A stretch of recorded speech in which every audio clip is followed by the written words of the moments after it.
कबो ना करब तोहरा से प्यार जाया। टूट गईल सपना बुझा गईल प्यार जाया।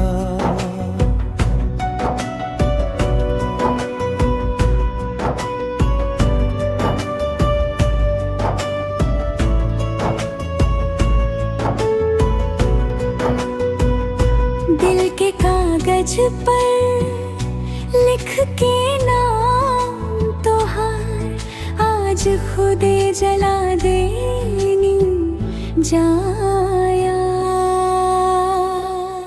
यार तोहरे मुस्कान में फंस गईल रहे हम,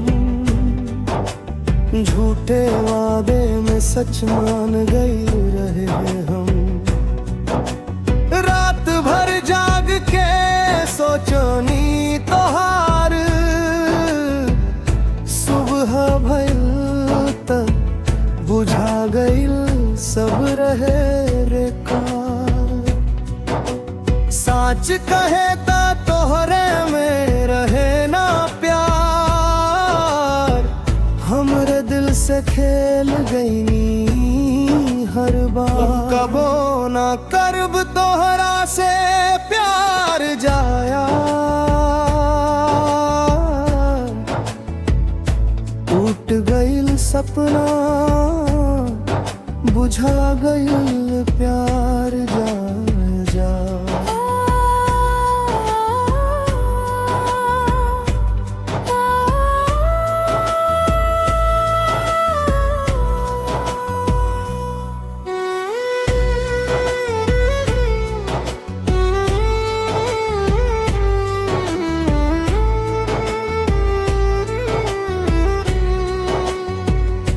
आज भी फोटो देख के आंख भर आवे, नाम तोहार सुने त दिल कांप जावे। लोग पूछे अब कैसे बहार, हम हंस के कह देनी सब बढ़िया बहार। अंदर से रोज टूटत बानी हजार, बाकी चेहरा पर नकाब जाया। गलती हमारे रहे प्यार ज्यादा कर ली, तोहरे खातिर खुद से वादा तोड़ ली।